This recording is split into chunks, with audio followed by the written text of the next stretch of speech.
புதுக்கோட்டை கம்பன் கழகத்தின் 49வது ஆண்டு கம்பன் பெருவிழாவின் 4ஆம் நாள் நிகழ்வில் பல்பணி அரங்கில் கம்பன் மாமணி விருது பெற்று ஒரு சிறந்ததொரு இலக்கிய உரையை ஏற்புரையாக வழங்கி அமர்ந்திருக்கிற தினமணி பத்திரிகையினுடைய ஆசிரியரும் தமிழுக்காக, தமிழ் இலக்கியத்திற்காக தமிழகம் முழுமையையும் தாண்டி டெல்லி போன்ற நகரங்களுக்கெல்லாம் சென்று முடிந்தவரை இலக்கிய நிகழ்ச்சிகளில் கலந்து கொண்டு தன்னாலான மொழிக்கான, இலக்கியத்திற்கான பங்களிப்பை வழங்குவதோடு மட்டுமல்லாமல் தான் ஆசிரியராக பணியாற்றுகின்ற பாரம்பரியமிக்க தினமணி நாளிதனுடைய பங்கிலே தமிழ் மொழிக்கும் தமிழ் இலக்கியத்திற்கும் ஒரு சிறப்பான இடத்தை தொடர்ந்து தினந்தோறும் தந்து கொண்டிருக்கக்கூடிய தினமணி பத்திரிகையினுடைய ஆசிரியர், அன்பிற்கும் மரியாதைக்கும் உரிய ஐயா கி வைத்தியநாதன் அவர்களே, மற்றொரு விருதான இலக்கிய மாமணி விருது பெற்றிருக்கக்கூடிய திருச்சிராப்பள்ளி நகைச்சுவை மன்றத்தினுடைய செயலாளர் அன்பிற்குரிய சிவகுருநாதன் அவர்களே, அதேபோல் புதுகை மண்ணிலே கம்பன் பணி செய்து கொண்டிருக்கக்கூடிய பல கம்பன் பணி வள்ளல்களில் 2 பேரை தேர்ந்தெடுத்து விருது வழங்கியிருக்கிறார்கள். அந்த விருதை பெற்றிருக்கக்கூடிய மேனாள் தக்கார் அன்பிற்குரிய திரு செந்தில்குமார் அவர்களே, அதேபோல் விஜய் நிறுவனங்களுடைய பொறுப்பாளர் அன்பிற்குரிய திரு முருகானந்தம் அவர்களே, ஒரு அருமையான பக்தி நூலை இன்றைக்கு வெளியிட்டிருக்கக்கூடிய பேரருள் தரும் பேச்சியம்மன் என்கிற பெயரிலே ஒரு நூலை வெளியிட்டிருக்கக்கூடிய கவிஞர் அன்பிற்குரிய திரு நிலவை பழனியப்பன் அவர்களே, முன்னிலை வகுத்தி கொண்டிருக்கக்கூடிய டில்லி கம்பன் கழகத்தினுடைய செயலாளர் முத்துவேல், புதுக்கோட்டை அரசு மருத்துவக் கல்லூரியினுடைய பொறுப்பு தலைவராக பொறுப்பேற்றிருக்கக்கூடிய டாக்டர் ஜி.ஏ. ராஜ்மோகன், தமிழ்நாடு அரசு வணிக நல வாரியத்தினுடைய உறுப்பினர் திரு எஸ். காமராஜ், புதுக்கோட்டை திருக்கோயிலுடைய செயல் அலுவலர் திரு முத்துராமன், தமிழ் வளர்ச்சித்துறையினுடைய உதவி இயக்குனர் சபீர் பானு, வரவேற்புரை வழங்கியிருக்கக்கூடிய கம்பன் கழக துணைத் தலைவர் அன்பிற்குரிய திரு முருகப்பன், இறுதியிலே நன்றியுரையாற்ற இருக்கக்கூடிய அன்பிற்குரிய முனைவர் மாரியப்பன், புதுக்கோட்டை கம்பன் கழகத்தினுடைய தலைவர், செயலாளர், கூடுதல் செயலாளர், இணைச் செயலாளர் உள்ளிட்ட பொருளாளர் உள்ளிட்ட அத்துணை நிர்வாகிகள், இந்த அரங்கத்திலே நிறைந்திருக்கிற தமிழ் சான்றோர்கள், இலக்கிய அன்பர்கள், கம்பனுடைய சுவை பருக வந்திருக்கக்கூடிய அன்பு நெஞ்சங்கள், உங்கள் அத்துணை பேரையும் வணங்கி மகிழ்கிறேன்.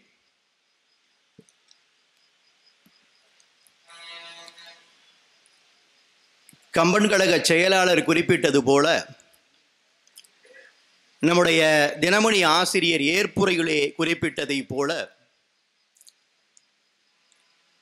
இந்த ஆண்டிற்கான கம்பன் மாமணி விருது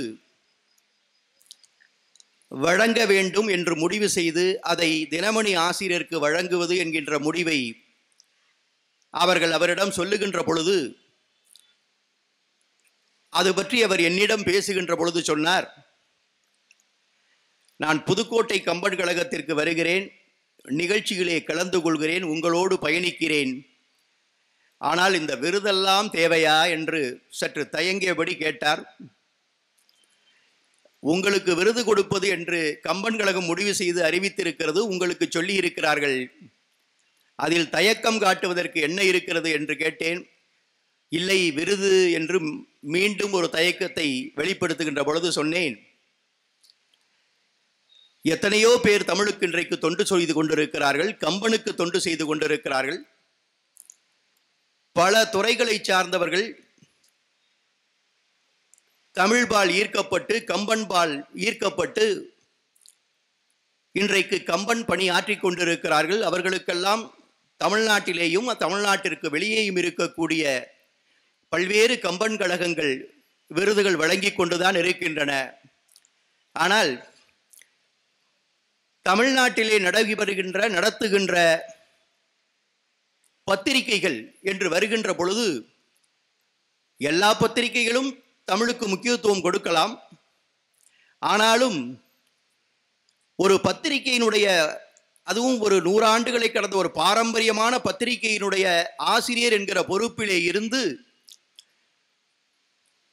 சொல்லப்போனால் தினந்தோறும் இது போன்ற இலக்கிய நிகழ்வுகளை எங்கெல்லாம் சாத்தியம் இருக்கிறதோ அங்கெல்லாம் கலந்து கொள்வதோடு மாத்திரமல்லாமல் இன்னும் என்னென்ன வழிகளிலெல்லாம் தமிழுக்கு தொண்டு செய்ய முடியும், குறிப்பாக கம்பனுக்கு தொண்டு செய்ய முடியும் என்று தொடர்ந்து செயலாற்றிக் கொண்டிருக்கக்கூடிய பத்திரிகையினுடைய ஆசிரியர் என்கிற அடிப்படையிலே உங்களை விட்டால் அந்த நிலைக்கு யாரை தகுதியானவர் என்று வைத்து புதுக்கோட்டை கம்பன் கழகம் இந்த விருதை வழங்க முடியும் என்று நீங்கள் நினைக்கிறீர்கள் என்று அவரிடம் கேட்ட பொழுது அவரிடம் பதில் இல்லை. அந்த மௌனம்தான் இந்த விருதை அவர் ஏற்க வைத்திருக்கிறது, ஏற்க தந்திருக்கிறது. ஆகவேதான் அவர் இன்றைக்கு இந்த விழாவிலே கலந்து கொண்டு இந்த விருதை பெற்று ஒரு நல்லதொரு ஏற்புரையை இலக்கிய உரையாக உங்களுக்கு தந்திருக்கிறார். சொல்லப்போனால் இந்த விழாவிலே நான் முன்னிலை வகித்து பேச வேண்டும் என்றுதான் சொன்னார்கள். இந்த விழாவிற்கு தலைமை ஏற்று இந்த விருதை வழங்குகின்ற அந்த பொறுப்பு மூத்த நீதியரசர், மேனாள் உச்ச நீதிமன்ற நீதியரசர் அன்பிற்குரிய திரு ராமசுப்பிரமணியம் அவர்கள் கலந்து கொண்டு வழங்குவதாக இருந்தது.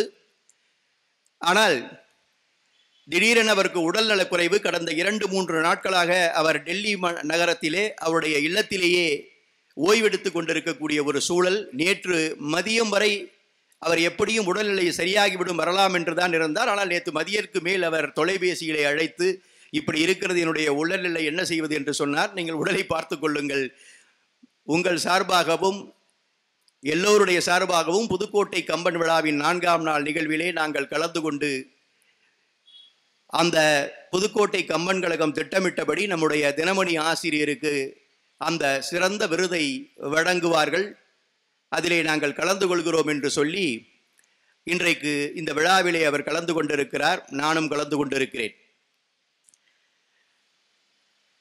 அவர் விருது என்று சொன்னவுடன் தயங்கினார்.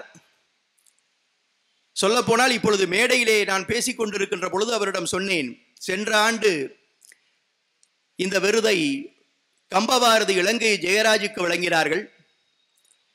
அந்த விருதை வழங்கியவர் நீதியரசர் மகாதேவன் என்று சொன்னேன். அதற்கு பிறகு ஒரு 30 ஆண்டுகள் இருக்கும் தலைமை நீதியரசராக இருந்த நம்முடைய MM இஸ்மாயில் அவர்கள், சென்னை கம்பன் கழகத்தை தோற்றுவித்தவர், அவர் புதுக்கோட்டைக்கு வந்து புதுக்கோட்டை கம்பன் விழாவிலே கம்பன் மாமணி விருதை பெற்றிருக்கிறார் என்றெல்லாம் நான் சொல்லிக்கொண்டே வருகின்ற பொழுது அதற்காகத்தான் சொன்னேன், அந்த வரிசையிலே என்னை எப்படி வைக்க முடியும் என்றுதான் எனக்கு தயக்கம் என்று அவர் சொன்னார். நிச்சயமாக அந்த வரிசையிலே உங்களை வைத்து பார்க்க முடியும். அந்த வரிசையிலே என்றைக்கோ நீங்கள் சேர்ந்துவிட்டீர்கள். கடந்த 20 ஆண்டுகளாக, 30 ஆண்டுகளாக, 40 ஆண்டுகளாக என்று ஒவ்வொரு நிலையிலும் உங்களுடைய இலக்கிய பணி என்பது நீங்கள் சார்ந்திருக்கக்கூடிய பத்திரிகை துறையிலே தொடர்ந்து வந்து கொண்டிருக்கிறது. எனவே முழுவதும் இந்த விருதுக்கு மிக மிக பொருத்தமான ஒருவரை தேர்ந்தெடுத்துத்தான் இன்றைக்கு இந்த புதுக்கோட்டை கம்பன் கழகம் இந்த கம்பன் மாமணி விருதை உங்களுக்கு வழங்கி இருக்கிறது என்றும் நான் அவரிடம் சொன்னேன். இன்னும் அவரோடு பழகுகின்ற பொழுது, அவரை பற்றி அறிகின்ற பொழுது, அவர் பயணித்த தடத்தை பார்க்கின்ற பொழுது,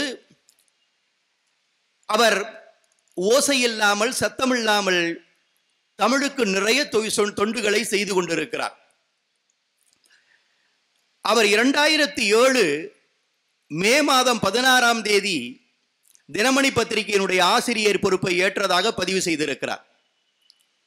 17 ஆண்டுகள் உருண்டோடிவிட்டன. அப்படி அவர் தினமணி பத்திரிகையினுடைய ஆசிரியர் என்கின்ற அளவிலே அவர் பொறுப்பேற்ற முதல் நாளிலேயே அவர் அந்த பத்திரிகையில் இருக்கக்கூடிய உதவி ஆசிரியர்கள், துணை ஆசிரியர்கள், இன்னும் பலரை அழைத்து ஒரு கூட்டம் நடத்தி விவாதித்து, இன்றைக்கு நான் பொறுப்பேற்றிருக்கிறேன் ஆசிரியராக, இதற்கு பிறகு என்னுடைய தலைமையிலே தினமணி நடைபோடுகின்ற இந்த காலகட்டத்திலே தினமணி எப்படியெல்லாம் நடைபோட வேண்டும் என்று அவர் தன்னுடைய திட்டத்தை வெளிப்படுத்துகின்ற பொழுது, தினந்தோறும் தமிழகத்திலே தமிழ் கூறும் நல்லலைகளே நடைபெறுகின்ற தமிழ் மொழி சார்ந்த நிகழ்வுகள், நிகழ்ச்சிகள், இலக்கிய விழாக்கள், இலக்கிய நிகழ்வுகள், இலக்கிய பகிர்வுகள், இலக்கிய சிந்தனைகள் என்று வரக்கூடிய அத்துணை விஷயங்களையும் தேடி பிடித்து நீங்கள் தினமணியிலே பிரசுரிக்க வேண்டும், அது தினமணியிலே பதிவு செய்யப்பட வேண்டும் என்று சொல்லி ஒரு அன்பு கட்டளையை அவர் போடுகிறார். உடனே ஒரு உதவி ஆசிரியர் கேட்கிறார், ஐயா, நீங்கள் பதவியேற்றவுடன் தினமணியினுடைய ஏற்கனவே அது தமிழகத்திலே எல்லோருடைய மனங்களிலும் இடம்பெற்றிருக்கக்கூடிய பத்திரிகை, நிறைய வாசகர்களை பெற்றிருக்கக்கூடிய பத்திரிகை இருந்தாலும், ஒரு பத்திரிகை என்கின்ற வருகின்ற பொழுது அது சமூகத்திற்கு செய்திகளை சொல்லி தொண்டு செய்வது என்பது அதனுடைய தலையாய பணியாக இருந்தாலும் கூட வர்த்தக ரீதியாகவும் அது சாத்தியப்பட வேண்டும், அந்த முதலாளிக்கு அது நஷ்டத்தை உண்டு பண்ணிவிடக்கூடாது என்கின்ற அளவிலே பத்திரிகையினுடைய பிரதிகளை இன்னும் அதிகப்படுத்தி காட்ட வேண்டும் என்று சொன்னால், அதற்கு தகுந்தாற் போலல்லவா நாம் செய்திகளை சொல்ல வேண்டும், செய்திகளை பிரசுரிக்க வேண்டும், நம்முடைய கட்டமைப்பை இன்னும் உயர்த்தி கொள்ள வேண்டும் என்று அதை விட்டுவிட்டு நீங்கள் தமிழுக்கான செய்திகளை, இலக்கியத்துக்கான செய்திகளை போடுங்கள் அதிகம் என்று சொல்கிறீர்களே, அது எப்படி உங்களுடைய பத்திரிகையினுடைய வளர்ச்சியை அதிகப்படுத்தி காட்டும் என்று எனக்கு புரியவில்லையே என்று அந்த உதவி ஆசிரியர் சொல்லி இருக்கிறார். உடனே அதற்கு ஆசிரியர் வைத்தியநாதன் சொல்லி இருக்கிறார், நல்ல வேளையாக இந்த சந்தேகத்தை என்னிடம் கேட்டாய் தம்பி என்று சொல்லிவிட்டு,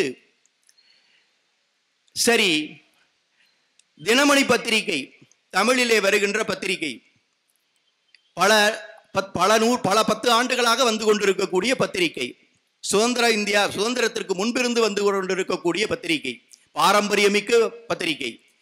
இந்த பத்திரிகையிலே தமிழை பற்றி நீ எழுதவில்லை என்று சொன்னால், தமிழின் பெருமையை சொல்லவில்லை என்று சொன்னால், இலக்கியத்தினுடைய பெருமையை சொல்லவில்லை என்று சொன்னால், அமெரிக்காவிலே வெளிவந்து கொண்டிருக்கக்கூடிய, ஆங்கிலத்திலே வெளிவந்து கொண்டிருக்கக்கூடிய நியூயார்க் டைம்ஸோ அல்லது ரஷ்யாவிலிருந்து வெளிவந்து கொண்டிருக்கக்கூடிய அந்த பிராவ்டா என்று சொல்லக்கூடிய அந்த ரஷ்ய பத்திரிகையோ, இது போன்ற பத்திரிகைகளா தமிழை பற்றி செய்திகள் வெளியிட போகிறது? அல்லது இன்றைக்கு இந்தியாவிலே வந்து கொண்டிருக்கக்கூடிய பல்வேறு மொழிகளிலே இருக்கக்கூடிய பத்திரிகைகள் தமிழை பற்றி செய்தி வெளியிட போகிறதா? அல்லது தமிழ்நாட்டிலிருந்து வெளிவந்து கொண்டிருக்கக்கூடிய ஆங்கில பத்திரிகைகள் தமிழை பற்றி செய்திகள் வெளியிட போகிறதா? சொல்லுங்கள் பார்க்கலாம் என்று இவர் எதிர்கேள்வி கேட்டவுடன் மலைத்து போய் அந்த ஆசிரியர் குழு அப்படியே நின்றுவிட்டது. அவர்கள் அப்பொழுதுதான் உணர்ந்தார்கள், எப்படிப்பட்ட ஒரு தீர்க்க தரிசனத்தோடு நம்முடைய ஆசிரியர் இந்த அன்பு கட்டளையை நமக்கு இடுகிறார் என்று. இது எதை காட்டுகிறது என்று சொன்னால், ஒவ்வொருவருக்கும் ஒரு விருப்பம் இருக்கும். ஆங்கிலத்திலே பேஷன் என்று சொல்வார்கள். சிலருக்கு மேடையிலே பேசுவதிலே விருப்பம் இருக்கும், சிலருக்கு எழுதுவதிலே விருப்பம் இருக்கும், சிலருக்கு தான் சார்ந்திருக்கின்ற மொழியியல் பற்றிய சிந்தனைகளை பற்றி பகிர்ந்து கொள்வதும் அதை பற்றி அக்கறை காட்டுவதிலும் அவர்களுக்கு விருப்பம் இருக்கும். சிலர் எனக்கு தமிழே தெரியாது, ஆங்கிலத்திலே எனக்கு நல்ல புலமை உண்டு என்று சொல்லி ஒரு சாமானியனிடம் கூட ஆங்கிலத்திலேயே உரையாடுகின்றதை பெருமையாக நினைக்கக்கூடியவர்களும் உண்டு நம்மிலே. இப்படி ஒவ்வொருவரும் அவரவர்களுக்கு பிடித்த வேலைகளை அவரவர்களுக்கு எது விருப்பம் இருக்கிறதோ அதை செய்வார்கள். அந்த வகையிலே தினமணி ஆசிரியர் அவர் தமிழ் பத்திரிகைக்கு ஆசிரியராக வந்தார் என்பது மாத்திரமல்ல, அவர் தினந்தோறும் அந்த பத்திரிகையிலே வரவேண்டிய செய்திகளை பார்த்துவிட்டு சரியாக வருகிறதா, நேரம் தவறாமல் வருகிறதா, எந்த செய்தியையும் தவிர்த்து விடாமல் சரியாக அது பிரசுரிக்கப்படுகிறதா என்கிற அளவிலே அதை பார்த்துவிட்டு, விளம்பரங்கள் கிடைக்கிறதா என்று பார்த்துவிட்டு, இன்னும் சொல்ல போனால் அரசியல் ரீதியாக சில செய்திகளை போட்டு, அரசியல் என்று சொன்னால் நேர்மறை அரசியல் அல்ல, எதிர்மறை அரசியலாக செய்திகளை போடுவது. அரசியல்வாதி ஒன்றை செய்கிறார் என்று சொன்னால் இந்த அரசியல்வாதி இதை செய்திருக்கிறார் என்று சொல்வது ஒன்று, அல்லது அரசியல்வாதி அரசியலே அங்கம் பெற்று அமைச்சராகவோ ஏதோ ஒரு பொறுப்பிலே இருக்கிறார் என்று சொன்னால் அதை அவர் செய்திருக்கிறார் என்றால் அந்த செய்தியை அப்படியே பிரசுரிப்பது என்பது ஒன்று. இது நேர்மறையான செய்தி. ஆனால் அந்த அரசியல்வாதி செய்யாததை அல்லது திரைமறைவிலே அந்த அரசியல்வாதி செய்ததாக நம்பப்படுவதை அல்லது அப்படி செவி வழியாக கிடைக்கின்ற செய்திகளை பூதாகரப்படுத்தி அதை இன்னும் கொஞ்சம் கண்காது மூக்கு வைத்து எழுதுகின்ற பத்திரிகைகள் மத்தியிலே செய்தியை உள்ளதை உள்ளபடி சொல்லுகின்ற பத்திரிகையை நடத்த வேண்டும் என்று நினைப்பதே பெரிய காரியம். அப்படி உள்ளதை உள்ளபடி சொல்லி பத்திரிகை நடத்த வேண்டும் என்று வருகின்ற பொழுது எந்த மொழியிலே இந்த பத்திரிகை நடைபெறுகிறது? இந்த மொழி என்று சொன்னால் தமிழ் மொழியிலே தான் இந்த பத்திரிகை வருகிறது. தமிழ் மொழி என்று ஒன்று இல்லை என்று சொன்னால், தமிழுக்கு இலக்கணம் படைக்கப்படவில்லை என்று சொன்னால், தமிழிலே குறைந்தபட்சம் ஒரு 2500 ஆண்டுகளுக்கான இலக்கியங்கள் இன்றைக்கு பொக்கிஷங்களாக நமக்கு கிடைக்கவில்லை என்று சொன்னால், எதை வைத்து தமிழை பேசுவது, எதை வைத்து தமிழை எழுதுவது? தமிழ் என்ற ஒரு மொழியே இல்லை என்றால் தமிழன் நான் என்று எப்படி மாறுதட்டிக் கொள்வது, எப்படி நம்மை அடையாளப்படுத்திக் கொள்வது? இந்த கேள்விகளும் சிந்தனைகளும் தமிழர்கள் மத்தியிலே எழ வேண்டாமா? அந்த சிந்தனை தான் ஆசிரியர் வைத்தியநாதனுடைய மனங்களிலே எழுந்தது. அது சிறு வயதிலிருந்து அவருடைய தாய் ஊட்டி வளர்த்த அந்த தமிழ் பற்று. அந்த அடிப்படையிலே தான் அவர் தனக்கென்று ஒரு வாய்ப்பு வருகின்ற பொழுது அவர் அந்த வாய்ப்பை பயன்படுத்தி கொள்ள வேண்டும். தமிழுக்கு தொண்டு செய்கின்ற வாய்ப்பாக அதை பயன்படுத்தி கொள்ள வேண்டும். தமிழ் இலக்கியத்தை தூக்கி பிடிக்கின்ற பணியிலே தன்னுடைய பங்களிப்பையும் அதிலே இணைத்து அது தினமணியினுடைய பங்களிப்பாக பரிணமிக்க வேண்டும் என்று விரும்பியதன் விளைவாக அவர் எடுத்த திட்டம்தான் 2007 அவர் ஆசிரியராக வந்தாலும் ஓராண்டுகளுக்குள் திட்டமிட்டு 2007 ஏற்கனவே நம்முடைய பெரியவர் ஐராவத மகாதேவன் அவர்களால் 4 பக்கங்களுக்கு தமிழ்மணி என்று வந்தது நிறுத்தப்பட்டது தினமணியால்.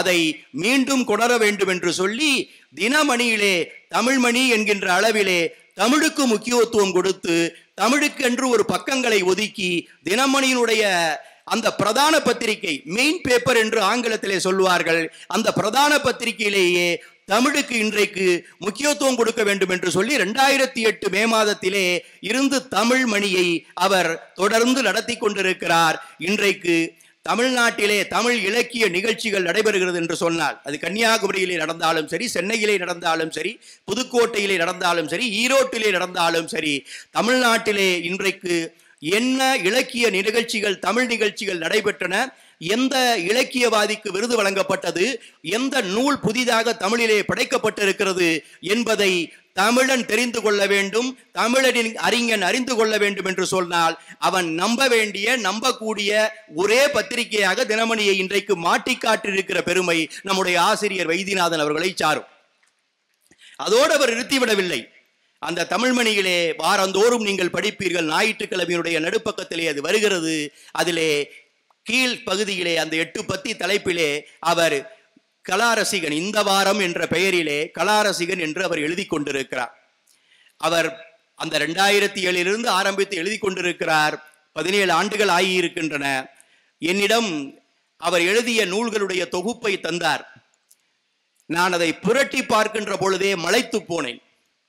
ஒவ்வொரு வாரமும் ஞாயிற்றுக்கிழமையிலே இந்த வாரம் என்கின்ற தலைப்பிலே அவர் சொல்லுகின்ற செய்திகள் சிறிய சிறிய பெட்டி செய்திகளாக அது இருக்கும்.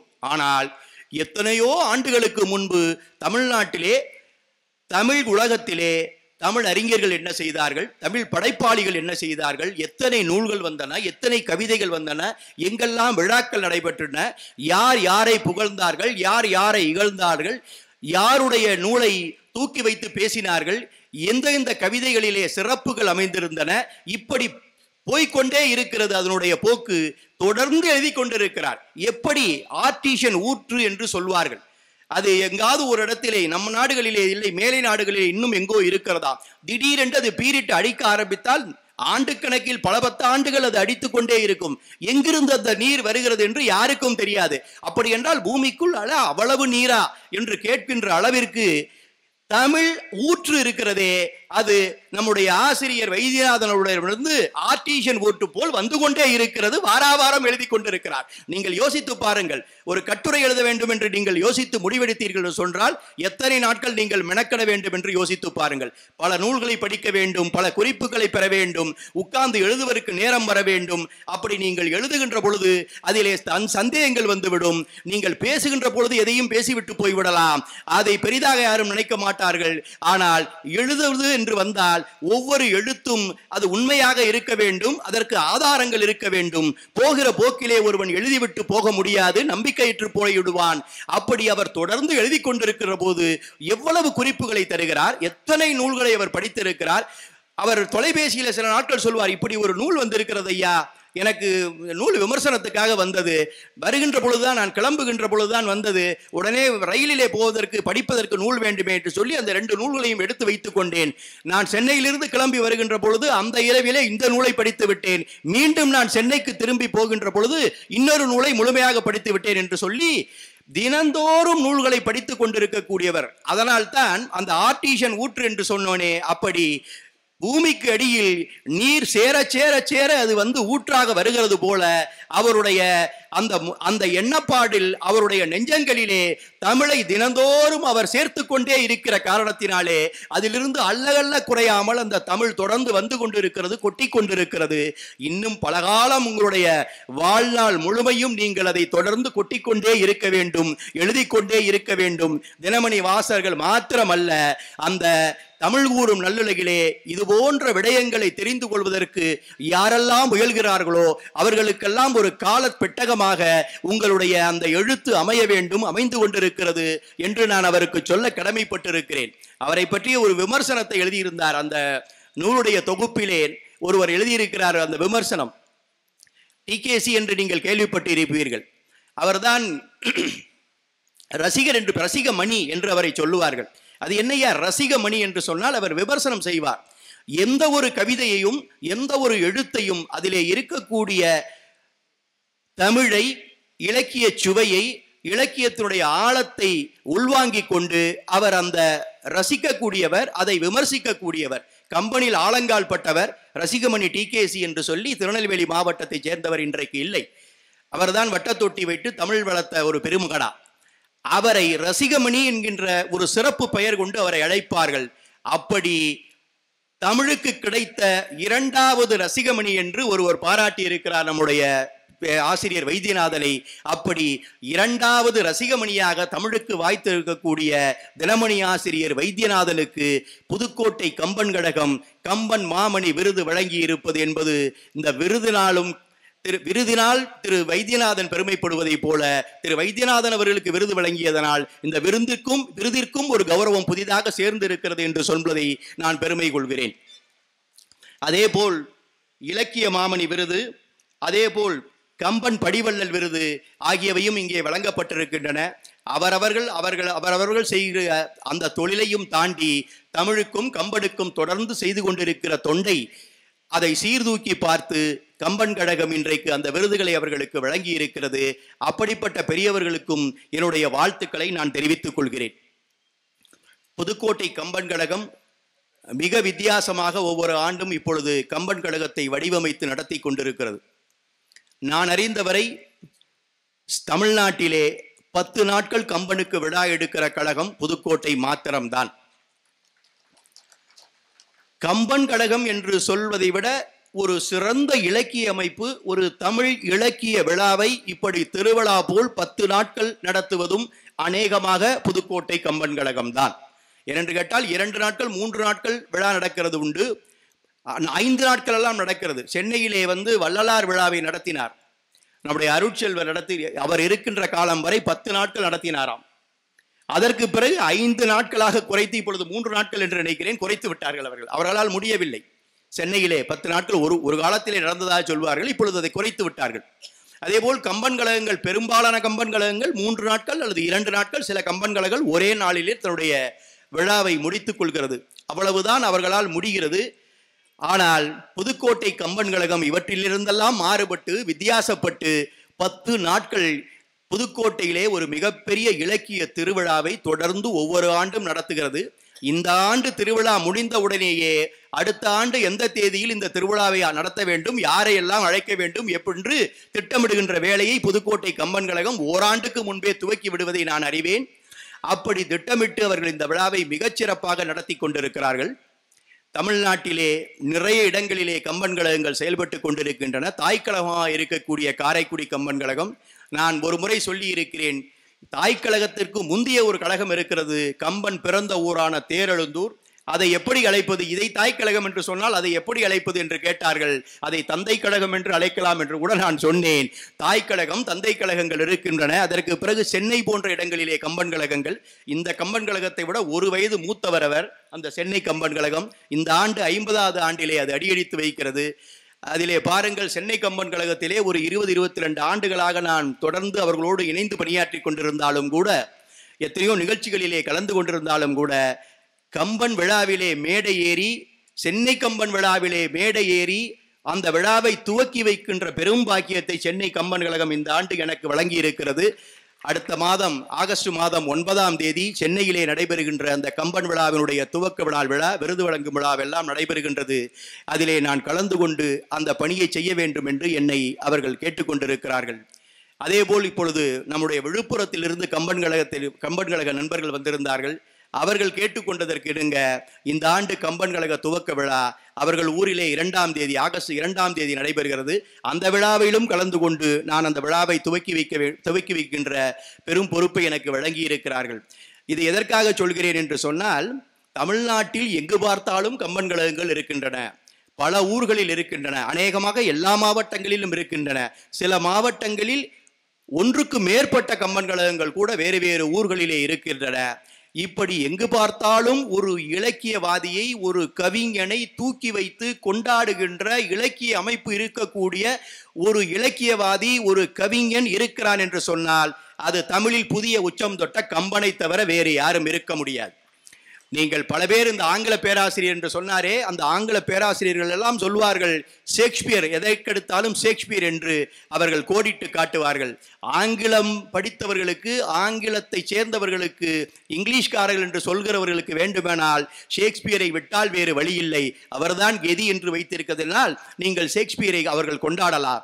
ஆனால் நம்முடைய இலக்கியவாதிகள் சாதித்திருக்கிற சாதனை, குறிப்பாக கம்பநாடன் சாதித்திருக்கிற சாதனைக்கு இணையாக ஒரு இலக்கிய சாதனையை இந்த மண்ணிலே இதுவரைக்கும் யாரும் சாதித்து காட்டியதாக தெரியவில்லை. காரணம், ஏதோ நமக்கு தெரிந்த கம்பன், நமக்கு தெரிந்த தமிழ், நமக்கு தெரிந்த கம்பராமாயணம் என்பதற்காக நாம் இதை சொல்லவில்லை. நீங்க எங்கு வேண்டுமானாலும் எடுத்துக்கொள்ளுங்கள். உலகத்திலே தோன்றிய செம்மொழிகளில் இன்றைக்கு இருக்கக்கூடிய மொழிகள் ஒரு 3ஓ 4ஓ இருக்கிறது. தமிழ் இருக்கிறது, சமஸ்கிருதம் சிறிய அளவிலே இருக்கிறது, சைன மொழி இருக்கிறது, மற்ற மொழிகள் எல்லாம் இருக்கிறதா என்று தெரியாது. ஹீப்ரு இருக்கிறதா யாருக்கு தெரியும்? ரோம் இருக்கிறதா தெரியாது. லத்தீன் இருக்கிறதா, கிரேக்கம் இருக்கிறதா? இந்த மொழிகள் எல்லாம் செம்மொழிகளாக இருந்தாலும் கூட அவைகளெல்லாம் இன்றைக்கு எந்த அளவிற்கு இலக்கிய பயன்பாடுகளோடு இருக்கிறது என்பது கேள்விக்குறியாகத்தான் இருக்கின்றன. ஆனால் இந்த மொழிகள் தோன்றியதற்கெல்லாம் முன்பு தோன்றிய தமிழ் மொழி இன்றைக்கும் இளமையோடும் பொலிவோடும் வீடு நடை போட்டுக் கொண்டிருக்கிறது என்று சொன்னால் அதற்கு காரணம் கம்பனை போன்றவர்கள் சாதித்ததுதான்.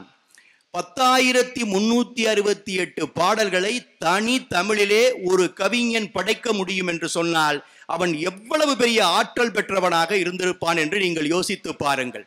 கடந்து உயர்ந்து நிற்கக்கூடிய கம்பன் கொடுத்த முக்கியத்துவம் காரணம் என்னவென்று சொன்னால் அவன் கண்ட தமிழகம், அவன் வாழ்ந்த காலத்திலே அவன் கண்ட தமிழகம், அவன் வாழ்ந்த காலத்திலே அவன் ஒரு 11ஆம் நூற்றாண்டு என்று ஒரு கணக்கு நம்முடைய ஆய்வாளர்கள் ஒரு கணக்கு தந்திருக்கிறார்கள். 11ஆம் நூற்றாண்டு என்று சொன்னால் பிற்கால சோழர்களுடைய ஆட்சி, அவருடைய கொற்றம் இருந்த காலம். சோழ மண்டலத்திலே தஞ்சையை தலைநகராக கொண்டு இரண்டாம் சோழர்களுடைய கீர்த்தி, அது பராந்தக சோழனிலிருந்து ஆரம்பித்து ராஜராஜ சோழன், ராஜேந்திர சோழன், இரண்டாம் ராஜராஜன், இரண்டாம் ராஜேந்திரன், இன்னும் பல அரசர்கள் இருந்த காலம். அதிலே கம்பனுடைய காலத்திலே இருக்கக்கூடிய சோழ அரசர்கள், கம்பனுக்கு முன்பு இருந்த சோழ அரசர்கள், இவர்களை பற்றியெல்லாம் கம்பன் நன்கு அறிந்து வைத்திருந்தான். ஒரு நேரத்திலே சோழ அரசுக்கும் கம்பனுக்கும் சில பிணக்குகள் வந்தது. அதனால் தான் அவன் சடையப்ப வள்ளலை தேடி போனான் என்கின்ற செய்தியையும் நாம் அறிகிறோம். அந்த வரலாற்றையும் சொல்கிறார்கள். அதற்குள் நாம் போக வேண்டாம். ஆனால் அவனுடைய எண்ணத்திலே, அவனுடைய மனதிலே, எப்படி நாமெல்லாம் இந்தியர்கள் என்று இருக்கிறோமோ, இந்தியாவில் இருக்கக்கூடிய ஒரு தனி நபரோ அல்லது தனி ஆட்சியாளரோ அவருடைய செய்கையோ குணங்களோ நமக்கு பிடிக்கவில்லை என்றால், அல்லது ஏதோ ஒரு வகையிலே அந்த ஆட்சியாளர் நமக்கு தீங்கு விளைக்கிறார் என்று நாம் விரும்பி நினைத்தோம் என்று சொன்னால், அதற்காக இந்திய அரசையோ அல்லது இந்திய இறையாண்மையோ இந்திய நாட்டையோ நாம் மறந்துவிட முடியுமா? நாம் எல்லாம் இந்தியர்கள் என்கின்ற உணவு பெறுகிறோம் அல்லவா? இந்தியாவின் சார்பாக எந்த சாதனையை யார் நிகழ்த்தினாலும் பெருமை கொள்கிறோம் அல்லவா? கிரிக்கெட் விளையாட்டிலே வெற்றி பெற்றாலும் கூட பெருமை கொள்கிறோம். சந்திராயனை அனுப்பினால் நாம் பெருமை கொள்கிறோம். நம்முடைய அந்த எல்லையிலே நம்முடைய போர் வீரர்கள் வெற்றி பெற்றால் நாம் மகிழ்ச்சி அடைகிறோம். இன்னும் எத்தனையோ சாதனைகள், எந்த சாதனைகளை இந்திய மண் நினைத்தினாலும் இந்தியன் நிகழ்த்தினாலும் நாம் மகிழ்ச்சி அடைகிறோம் அல்லவா? அப்படி ஒவ்வொரு குடிமகனுக்கும் தன்னுடைய ராஜ்யத்தின் மேல், தம்முடைய நாட்டின் மேல் நிச்சயமாக ஒரு தனிப்பட்ட பாசமும் மரியாதையும் இருக்கும். அப்படித்தான் கம்பனுக்கும் இருந்திருக்கிறது. கம்பன் சோழ நாட்டை அப்படித்தான் நேசித்திருக்கிறான். ஏனென்று கேட்டால் அவன் சோழ நாட்டு குடிமகன். அப்படி இருக்கின்ற காலை அவன் கம்பராமாயணத்தை எழுத முற்படுகின்ற பொழுது அவன் முன்னுரையிலேயே பதிவு செய்கிறான், பாயிரத்திலேயே சொல்கிறான், 3 பேர் இந்த ராமாயண கதையை முழுமையாக எழுதியிருக்கிறார்கள். அதிலே வால்மீகியும் இருக்கிறார், வசிஷ்டரும் இருக்கிறார். இந்த 3 பேரும் எழுதியிருந்தாலும் கூட வால்மீகி எழுதிய அந்த ராமாயணத்தை நான் கையில் எடுத்துக்கொண்டு என்னுடைய தமிழால் நான் இந்த ராமாவதார காதையை, நம்முடைய நடையில் நின்றுயர் நாயகனாக இருந்த ராமனுடைய ராமாவதார காதையை நான் படைக்கவிருக்கிறேன் என்று சொல்லிவிட்டுத்தான் அவன் அந்த கம்பராமாயணத்தை எழுத துவங்குகிறான். அப்படி எழுதுகின்ற பொழுது வால்மீகத்தை உள்வாங்கிக் கொண்ட கம்பன் வால்மீகி எப்படி ராமாயண கதையை அவன் சொல்ல ஆரம்பிக்கிறானோ அப்படி சொல்லி, வால்மீகி எந்தெந்த வழிகளெல்லாம் பயணித்து கடைசியாக அந்த கதை முடிகிறதோ அப்படியே கொண்டு போய் முடித்து விடலாம். தமிழிலே அதை செய்திருக்க முடியும் கம்பனால். ஆனால் கம்பன் அப்படி செய்யவில்லை. வால்மீகி தன் பக்கத்திலே வைத்துக் கொண்டான். வால்மீகி பதித்து சென்ற தடங்களை பார்த்து கொண்டான். அந்த தடங்களிலே நாம் போகின்ற பொழுது எங்கெல்லாம் சற்று இடர்பாடுகள் இருக்கின்றனோ, தமிழ் சமூகத்திற்கும் தமிழ் மொழிக்கும் தமிழ் இலக்கியத்திற்கும் சிறு மாறுபாடோ, சிறு இடையூறோ, சிறு பின்னடைவோ வருவதாக இருந்தால் அங்கெல்லாம் தன்னுடைய தடத்தை மாற்றிக்கொண்டு கம்பன் பயணிக்கிறான். அதுதான் கம்பன் செய்திருக்கிற மிகப்பெரிய இலக்கிய சாதனை. அப்படி அவன் செய்கின்ற பொழுது, அந்த கம்பராமாயணத்தை எழுத அவன் ஆரம்பிக்கின்ற பொழுது, அவன் ஒரு முன்னோட்டமாக மிக பிரம்மாண்டமாக அந்த கதையை சொல்ல விரும்புகின்ற காரணத்தினால், அயோத்தி, அங்கே தசரதன், அவருக்கு பிள்ளை இல்லை, அங்கே யாகம் நடக்கிறது, குழந்தைகள் பிறக்கிறார்கள், ராமன் லட்சுமணன் எல்லோருமே பிறக்கிறார்கள், அவர்கள் வளருகிறார்கள். பிறகு அவருடைய வாழ்க்கை, எல்லோருக்கும் திருமணம், பிறகு ராமனுடைய பட்டாபிஷேகம், அது நின்று போகிறது, கைகேயி வரம், இப்படி அந்த கதை போகிறது. கடைசியாக அது ராவனுடைய வதத்திலே போய் முடிகிறது. ஏனென்று கேட்டால் அது கம்பனும் அதை சொல்கிறான், எல்லோருமே சொல்கிறார்கள், ராமன் என்பவன் மானுடன் அல்ல, அவன் திருமாலுடைய அவதாரம் என்கின்ற காரணத்தினாலே, அவதார நோக்கமாக அதை நிறைவேற்ற வேண்டும் என்கின்ற காரணத்தினாலே, அவன் ராவணவதம் இவருடைய கையிலே நடைபெற வேண்டும் என்கின்ற காரணத்தினாலே அந்த கதை போக்கு அப்படி போகிறது. வால்மீகி அப்படி பதிவு செய்திருக்கிறான். அப்படிப்பட்ட கதையை சொல்ல விழைகின்ற கம்பன் பிரம்மாண்டமாக அதை துவக்குகின்ற பொழுது, எந்த நாட்டை சேர்ந்த மன்னன் அந்த தசரதன், அது எந்த நாடு என்று கேட்டால் அது கோசலை நாடு. அந்த கோசலை நாட்டிலே நாம் அந்த நாட்டை பற்றி சொல்ல வேண்டும் என்று சொன்னால், முதலிலே பாயிரத்தை முடித்துக்கொண்டு இறைவனை வழிபட்டு விட்டு அவன் இயற்கைக்கு போகிறான். அப்படி இயற்கைக்கு போகின்ற பொழுது ஆற்றுப்படலத்தை படைக்கிறான். ஆற்றுப்படலத்தை படைத்து விட்டு நாட்டுப்படலத்தை படைக்கிறான். நாட்டுப்படலத்தை படைத்து விட்டு நகரத்து படலத்தை படைக்கிறான். இந்த இடத்திலே ஆற்றுப்படத்திலே சரையூ நதியை அவன் சொல்கிறான். நாட்டுப்படலத்திலே அந்த அந்த நாடு முழுவதுமான அந்த கோசலை நாடு முழுமையையும் சொல்கிறான். அதே போல் நகரத்து படலத்திலே அவன் அயோத்தி போன்ற நகரத்தை சொல்கிறான். இந்த இடத்திலே அவன் எதையும் பார்க்கவில்லை. வால்மீகி இந்த அளவுக்கு விரித்து இந்த படலங்களை எல்லாம் சொல்லவில்லை. ஆனால் இது கம்பனுடைய கற்பனை என்று நாம் எண்ணிக்கொண்டிருக்கலாம். ஆனால் கம்பன் தேவையில்லாமல் எந்த விஷயத்தையும் கற்பனை செய்து இலக்கியத்திலே ஒரு சுவையூட்ட வேண்டும் என்பதற்காக சொன்னான் என்று தயவு செய்து யாரும் எண்ணிக்கொள்ள வேண்டாம். கம்பன் ஒரு விஷயத்தை உள்ளே வைத்துக் கொண்டு உள்வாங்கிக் கொண்டுதான் அதை எழுதியிருக்கிறான். நான் சொன்னது போல அவன் வாழ்ந்த அந்த தேசம் சோழ தேசம், அந்த சோழ நாடு. அந்த சோழ நாடு இருக்கிறதே, அது எவ்வளவு வளமான நாடு. சோழ நாடு சோறுடைத்து என்று உங்களுக்கு தெரியும். எவ்வளவு வளமான சோழ நாடு. அந்த நாட்டிலே ஓடி வருகிற பொன்னி நதி சோழவள நாட்டை பசுமையாக மாற்றி இன்றைக்கு சோழ நாடு சோறுடைத்து என்று சொல்வதற்கு யானை மாடு கட்டி போரெடுத்தால் மாளாடுது என்று சொல்லி யானை கட்டி போரடித்த கூட்டம் எங்கள் தமிழ் கூட்டம் என்று சொல்வதை போல அப்படிப்பட்ட பெருமைக்குரிய சோழ நாட்டைச் சேர்ந்த கம்பன் சோழ நாட்டை மனதிலே கொள்கிறான். அந்த சோழ நாட்டை வளப்படுத்திய பொன்னி நதியை மனதிலே கொள்கிறான். அதோடு நிறுத்திவிடவில்லை. அந்த சோழ நாட்டு மக்கள் சோழ நாட்டிலே நெல் காய போட்டிருந்தால் அங்கே கோழி வந்து கொத்தினால் விளையாட்டாக ஒரு கதையாக சொல்வார்கள். அதை காவல் காக்கின்ற அந்த மூதாட்டி தன்னுடைய காதிலே இருக்கக்கூடிய மேலடு என்கின்ற அந்த மிகப்பெரிய ஒரு தங்க அணிகலனை கலட்டி தூக்கி அந்த கோழியை விரட்டுவதற்காக ஒரு கல்லை பயன்படுத்த மாட்டார். தன்னுடைய அணிகலனை தூக்கி வீசி அந்த கோழியை விரட்டக்கூடிய அளவிற்கு செல்வ செழிப்போடு இருந்த மண் அந்த சோழ மண் என்று சொல்லுவார்கள். அப்படிப்பட்ட அந்த சோழ மண்ணிலே அந்த நாட்டுப்புறத்தை அவன் நினைக்கிறான். தஞ்சை போன்ற மிகச்சிறந்த அந்த நகரங்கள், தஞ்சை எப்படி உருவாக்கப்பட்டது, இன்றைக்கு ஒரே ஒரு தமிழரின் அடையாளமாக சோழ மன்னர்கள் விட்டு சென்ற அந்த பெரிய கோயில் மாத்திரம்தான் இருக்கிறது. நம்முடைய கங்கை கொண்ட சோழபுரம் இருக்கிறது. தஞ்சாவூரிலே இருக்கக்கூடிய அரண்மனை எல்லாம் அழிந்து போய்விட்டது. அப்படி என்றால் கம்பன் வாழ்ந்த காலத்திலே சோழ மன்னர்கள் எவ்வளவு சிறப்பாக அந்த தஞ்சாவூரை தலைநகராக கொண்ட சோழ மண்டலத்தை நடத்தி இருப்பார்கள் என்பதை நீங்கள் அறிந்து பாருங்கள். அதை முழுமையாக உள்வாங்கி கொண்ட கம்பன் தான் சோழ நாட்டிலே ஓடுகின்ற பொன்னி நதிதான் அவனை பொறுத்த அளவிலே சரையு நதி. சோழ நாடுதான் கோசலை நாடு. சோழ நாட்டு மன்னன் தான் தசரதனும் ராமனும். சோழ நாட்டினுடைய தலைநகர் தஞ்சை தான் அயோத்தி. இப்படி ஒரு கற்பனையை கம்பன் உள்வைத்திருந்ததன் காரணமாகத்தான் அவனுக்கு அவ்வளவு ஒரு விரிந்த ஒரு கற்பனை ஆற்றல் அந்த ஆற்றுப்படலத்திலும் நாட்டுப்படலத்திலும் நகரப்படலத்திலும் வருகிறது. 2 அல்லது 3 பாடல்களை மாத்திரம் உங்களுக்கு அதிலிருந்து நான் சொல்கிறேன். கோசலை நாட்டிலே மக்கள் எப்படி இருந்தார்கள் என்று சொல்கிறான். கோசலை நாட்டிலே எல்லோரும் நல்லவர்கள் இருந்தார்கள். எல்லாருக்கும் எல்லாம் இருக்கிறது. எல்லோரும் சௌரியமாக இருந்தார்கள். சோழ நாடு எப்படி இருந்ததோ அப்படி கோசலை நாடு இருந்தது. ஆனால் அதிலே சொல்கிறான் பாருங்கள், கூற்றம் இல்லை ஒரு குற்றம் இல்லாமையால், சீற்றம் இல்லை தம் சிந்தையின் செவ்வியால், ஆற்றல் நல்லறம் அல்லது இல்லாமையால், ஏற்றம் அல்லது எளிதகவு இல்லையே. அதுல பாருங்க, கூற்றம் இல்லை. கூற்றம் என்பது யம பயம்.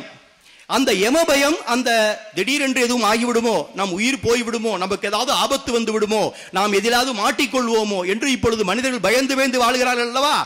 அப்படியெல்லாம் பயந்து கோசலை நாட்டு மக்கள் வாழவில்லை.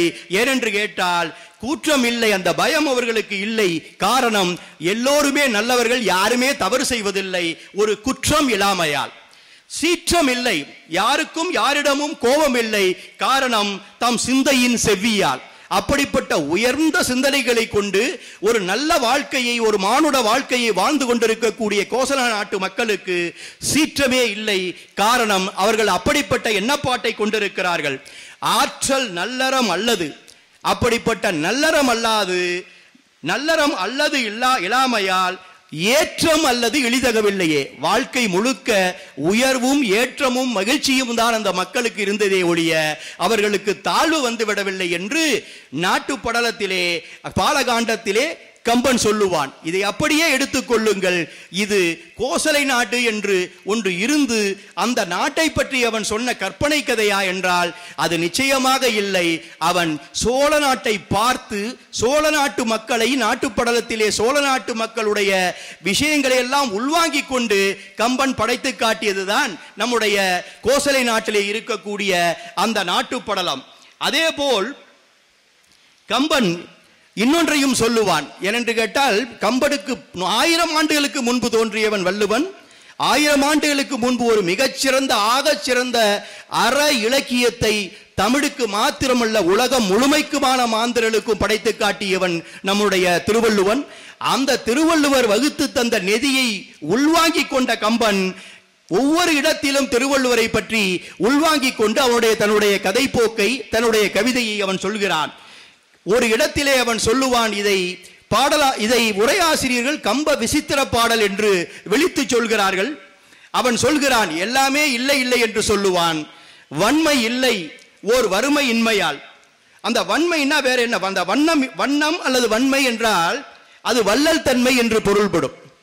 வள்ளல் தன்மையே இல்லை அப்படின்னு அவர் கம்பர் எப்படி சொல்லுவாரு? கோசலை நாட்டில் வள்ளல் தன்மை எப்படி இல்லாம இருக்கும்? எல்லாரும் நல்லா தானே இருந்தாங்க, எல்லோருக்கும் நல்ல எண்ணம் தானே இருந்தது, வள்ளல் தன்மை நிச்சயம் இருந்திருக்கும் தானே என்றால், வன்மை இல்லை ஓர் வறுமையின்மையால் என்றால் வறுமையே அந்த ஊரில் கிடையாது. வறுமை அந்த ஊரில் இல்லை என்றவுடன் யார் வறுமையில் இல்லையோ அந்த ஊரில் கொடுப்பார்கள் இல்லை, கேட்பார் இல்லை என்றால் கொடுப்பார் இல்லை தானே.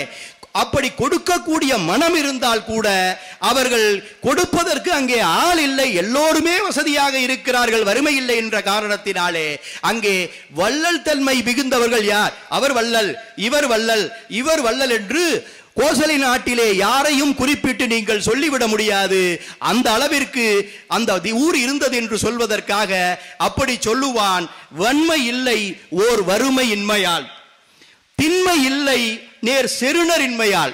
அந்த திண்மை என்ன? அந்த வீரம், அந்த வீரமும் இல்லைன்னு சொல்லிடுறார். அது எப்படி வீரமே இல்லாம அந்த மக்கள் இருந்தார்கள் என்று சொன்னால், நேர் செருணரின்மையால் பகையோ போரோ அந்த நாட்டின் மேல் கிடையாது. கோசலை நாட்டை படையெடுத்து யாரும் தாக்குவதும் இல்லை, யாரோடும் அவர்கள் சண்டையிடுவதும் இல்லை, யாரும் அந்த நாட்டை சண்டையிட்டு பிடித்துக் கொள்ள வேண்டும் என்று நினைப்பது கூட கிடையாது. அப்படி போர் இல்லை என்கின்ற பொழுது வீரத்தை நிரூபிக்க வேண்டிய கட்டாயம் இல்லை, வீரத்தை நிரூபிக்க வேண்டிய காட்சிகள் இல்லை. எனவே அதிலே திண்மை இல்லை என்று அவர் சொல்கிறார். ஆனால் உண்மையிலே திண்மை இல்லை என்று பொருள் இல்லை. போர் இல்லை, பகை இல்லை என்கிற காரணத்தினாலே வீரத்தை இருக்கிறதா இல்லையா, வெளிக்காட்டுவார்களா என்று கண்டுபிடிக்கவே முடியவில்லை. அதைத்தான் இல்லை என்று சொல்கிறான். உண்மை இல்லை. அடுத்த வரி பாருங்கள். உண்மை இல்லை பொய்யுரை இல்லாமையால். அவர் நல்ல மனிதரியா, நேர்மையானவர், பொய் சொல்ல மாட்டார். இவர் நல்ல மனிதர், ரொம்ப நேர்மையானவர், பொய் சொல்ல மாட்டார் என்று இப்பொழுது சொல்லிவிடலாம். காரணம், நிறைய பேர் பொய் சொல்கிறார்கள் இப்பொழுது. ஆகவே பொய் சொல்லாதவர்கள் யார் என்று நாம் அறுதியிட்டு கூறிவிட முடியும். ஆனால் கோசலை நாட்டிலே அனைவரும் உண்மையைத்தான் சொன்னார்கள், யாருமே பொய் சொல்லவில்லை. அவர்களுக்கு உண்மை எது பொய் எது என்றே தெரியாது. அவர்கள் உண்மையை அவரையறியாமலே சொல்லிக் கொண்டிருந்தார்கள். ஆகவேதான் இதுதான் உண்மை, இதுதான் பொய்யுரை என்று இல்லை.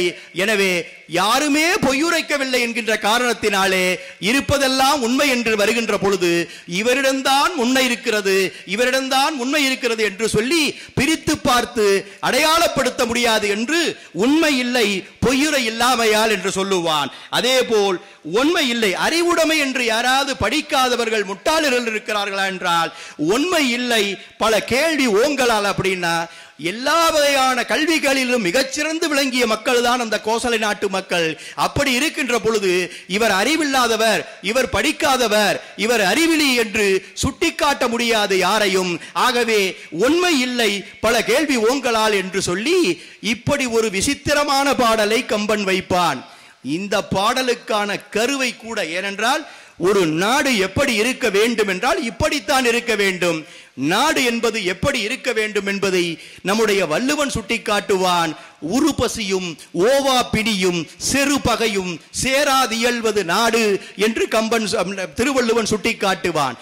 உனக்கு அங்கே இருக்கக்கூடிய மக்கள் வறுமையிலே வாடக்கூடாது, யாருமே பசிப்பிணியினால் அங்கே இருக்கக்கூடாது, அதுபோல் அங்கே நோய்வாய்ப்படக்கூடாது, நோய் அவர்களை தாக்கக்கூடாது. இதற்கும் மேலாக எந்த நாட்டோடும் பகை கொண்டு அந்த மக்களுக்கு எந்நேரமும் பகை சண்டை என்று வந்துவிடக்கூடாது. பசி பட்டினி இல்லாமல், பிணி இல்லாமல், பகை இல்லாமல் எந்த நாடு இருக்கிறதோ அந்த நாடுதான் சிறந்த நாடு என்று நாட்டிற்கான இலக்கணத்தை வள்ளுவன் வகுத்து தந்தான். அதை உள்வாங்கிய கம்பன், அப்படிப்பட்ட நாடையா என்னுடைய நாடு, நான் சொல்லுகின்ற அந்த கோசலை நாடு அப்படிப்பட்ட நாடு என்று கம்பன் சொல்லுவான். அப்படி சொல்லுகின்ற பொழுது அவன் அந்த எழுத்தை எழுதுகின்ற பொழுது கோசலை நாடு என்று எழுதுகிறானே ஒழிய, அவனுடைய எழுதுகின்ற பொழுது அவனுடைய மனத்திலே இருந்தது, அவருடைய எண்ணத்திலே இருந்தது, அவருடைய நெஞ்சிலிருந்து வெளிப்பட்டது அவன் வாழ்ந்த சோழ நாடு. ஆகவே சோழ நாட்டிலே தமிழ் மரபிலே தமிழ் மன்னர்கள் ஆட்சி செய்கின்ற பொழுது அந்த சோழ நாடு எப்படி இருந்ததற்கு கம்பனுடைய அந்த ஆற்றுப்படலமும் கம்பனுடைய நாட்டுப்படலமும் கம்பனுடைய நகரப்படலமும் தான் ஒரு காலத்தின் கண்ணாடியாகவும் உரை கல்லாகவும் இருக்கிறது என்று இன்னொரு வித்தியாசமான கோணத்திலும் நாம் கம்பனை பார்க்க முடியும். கம்பனுடைய வரிகளை பற்றி 2 பாடல்களை நம்முடைய ஆசிரியர் அவர்கள் பாடி காட்டினார். இப்படிப்பட்ட ஒரு சிறந்த பாடல் அம்மா உன்னுடைய ஆங்கிலத்திலே இருக்கிறதா, நீ ஆங்கிலம் படித்தவராயிற்றே, ஆங்கில இலக்கியம் படித்தவராயிற்றே, ஆங்கில பேராசிரியர் ஆயிற்றே, இப்படிப்பட்ட பாடல் இருக்கிறதா என்று சொல்லி 2 பாடல்களை ஒரு உதாரணத்திற்காக சொல்லி கேட்டேன். ஓராண்டாக என்னுடைய மகளிடமிருந்து பதில் வரவில்லை என்று சொன்னால், நீங்கள் கம்பனை படித்து பாருங்கள். ஒரு இலக்கியவாதி சொன்னார், ஐயா தமிழிலே இருக்கக்கூடிய ஒட்டுமொத்த இலக்கியத்தையும் ஒருவன் படித்து முடிக்க வேண்டும் என்று சொன்னால் குறைந்தபட்சம் 200 ஆண்டுகள் ஆகும் என்று சொன்னான். அந்த இலக்கியவாதி சொல்கிறார் 200 ஆண்டுகள் ஆனாலும் படித்து முடிக்க முடியாது, அவ்வளவு இலக்கியங்கள் இருக்கின்றன என்று. இந்த இலக்கியங்கள் எல்லாம் நாம் தண்ணியில் விட்டது போக, கரையான் அரித்தது போக, தூக்கி எறிந்தது போக, மீதி நமக்கு கிடைத்த இலக்கியங்கள் தான் இப்படி 200 ஆண்டுகள் படித்தாலும் படிக்க முடியாது என்று சொல்லக்கூடிய அளவிற்கு இருக்கக்கூடிய தமிழ் இலக்கியங்கள். அப்படி 2 பாடல்களுக்கு அவர் விளக்கம், அப்படிப்பட்ட பாடலுக்கு இணையான பாடல் ஷேக்ஸ்பியரிலே இருக்கிறதா, வைரனில் இருக்கிறதா, ஷெல்லியில் இருக்கிறதா, வில்லியம் ஓர்ஸ்வர்த்தில் இருக்கிறதா என்று கூட அவர் கேட்டிருக்கலாம். அங்கிருந்தெல்லாம் பதில் வரவில்லை என்று சொன்னார். அது போன்ற நிறைய பாடல்கள் இருக்கின்றன. நான் படித்துக் கொண்டே வரும்போது அவருடைய சொல்லாட்சியை சில இடங்களில் அவருடைய சொல்லாட்சியை கண்டு சொக்கி போவோம் நாம். அப்படி அவருடைய சொல்லாட்சியை கண்டு சொக்கி போன பாடல் அதே நாட்டுப்படத்திலே ஒரு பாடல் இருந்தது. அதை நான் குறித்து வைத்துக் கொண்டேன். கோசல நாட்டிலே இறைந்து கிடக்கின்ற ரத்தினங்களும் மாணிக்கங்களும் சூரிய ஒளியை காட்டிலும் ஒளி வீசுகின்றன என்றால் அவன் அப்படி கற்பனை செய்கிறான்.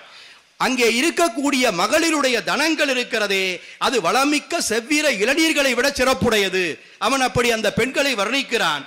அமுதத்தை ஒத்த பால் நுரையை விட மென்மையான வெண்மையான ஆடைகளை அந்த மகளிர் அணிந்திருக்கிறார்கள் என்று அந்த மகளிருடைய ஆடை அலங்காரங்களை அவன் சொல்கிறான். அதற்போல் அங்கே இருக்கக்கூடிய மனமுரசங்கள் எழுப்பும் ஓசை கரிய மேகங்கள் முழங்கும் இடியோசையை காட்டிலும் மிகப்பெரியதாக இருக்கிறது என்று சொல்லி அந்த நாட்டுப்படத்திலே ஒரு பாடல், இதுதான் பொருள். இந்த பாடலை எப்படி அவன் வடிவமைத்திருக்கிறான் என்று பாருங்கள். பகலினோடு இகழுவ படர்மணி மடவார், பகலினோடு இகழுவ படர்மணி மடவார், நகிலினோடு இகழுவ நனிவளர் இளநீர், நகிலினோடு இகழுவ நனிவளர் இளநீர், துகிலினோடு இகழுவ சுதைபுரை நுரை, துகிலினோடு இகழுவ சுதைபுரை நுரை, கார் முகிலினோடு இகழுவ கடிமண முரசம். இதை சேர்த்து படித்து பாருங்கள். பகலினோடு இகழுவ படர்மணி மடவார், நகிலினோடு இகழுவ நனிவளர் இளநீர், துகிலினோடு இகழுவ சுதைபுரை நுரை, கார் முகிலினோடு இகழுவ கடிமண முரசம். என்ன சொல்லாட்சி, கம்பனுடைய சொல்லாட்சி. இதற்கு இணையாக எந்த மொழியிலாவது இது போன்ற அந்த மொழியிலே இப்படிப்பட்ட செவ்விய இலக்கிய படைப்பு, கம்பனுக்கு இணையான படைப்பு இருக்கிறதா என்பதை தமிழன் ஒரு சவாலாக மார்தட்டி எங்கு வேணாலும் பேசலாம், எங்கு வேணாலும் எழுப்பலாம். அப்படிப்பட்ட ஒரு மிகச்சிறந்த மொழிக்கு சொந்தக்காரர்கள், மிகச்சிறந்த பாரம்பரியத்திற்கு சொந்தக்காரர்கள், மிகச்சிறந்த இலக்கிய ஆளுமைகளை பெற்றிருக்கிற கூடியவர்கள் நாம். நம்முடைய முகவரி தமிழ்தான், நம்முடைய மூச்சுக்காற்றும் தமிழ்தான். ஆகவே முகவரியை இழந்துவிட முடியாது, மூச்சுக்காற்றை விட்டுவிட முடியாது. முகவரியாக இருக்கக்கூடிய தமிழையும் மூச்சுக்காற்றாக இருக்கக்கூடிய தமிழையும் ஒவ்வொரு க்ஷணமும் ஒவ்வொரு நொடியும் ஒவ்வொரு நாளும் தன்னுடைய நெஞ்சிலே வைத்து பாதுகாத்து அதை ஒளி வீச செய்ய வேண்டியது தமிழர்களாகிய ஒவ்வொருவருடைய கடமையும் கூட. அந்த கடமையை தொடர்ந்து செய்திருக்கக்கூடிய தமிழ்நாட்டிலே உள்ள இலக்கிய அமைப்புகள் அத்தனையும் வணக்கத்திற்குரியவை. அதிலே கம்பன் கழகங்கள் செய்கிற பணி மகத்தானது. அந்த வகையிலே அதனுடைய முன்னோடிகளில் ஒருவராக இருக்கக்கூடிய புதுக்கோட்டை கம்பன் கழகம் செய்கின்ற பணி அதையும் விட மகத்தானது. அப்படிப்பட்ட பணியை செய்து கொண்டிருக்கக்கூடிய புதுக்கோட்டை கம்பன் கழகத்தாரை வாழ்த்தி இந்த விருதை பெற்றிருக்கக்கூடிய ஆசிரியர் வைத்தியநாதன் உள்ளிட்ட அத்துணை விருதாளர்களையும் வாழ்த்தி தமிழுக்கு நன்றி என்று சொல்லி, தமிழுக்கு நம்முடைய வணக்கம் என்று சொல்லி இந்த நல்ல வாய்ப்புக்கு நன்றி பாராட்டி விடைபெற்றுக் கொள்கிறேன். நன்றி, வணக்கம்.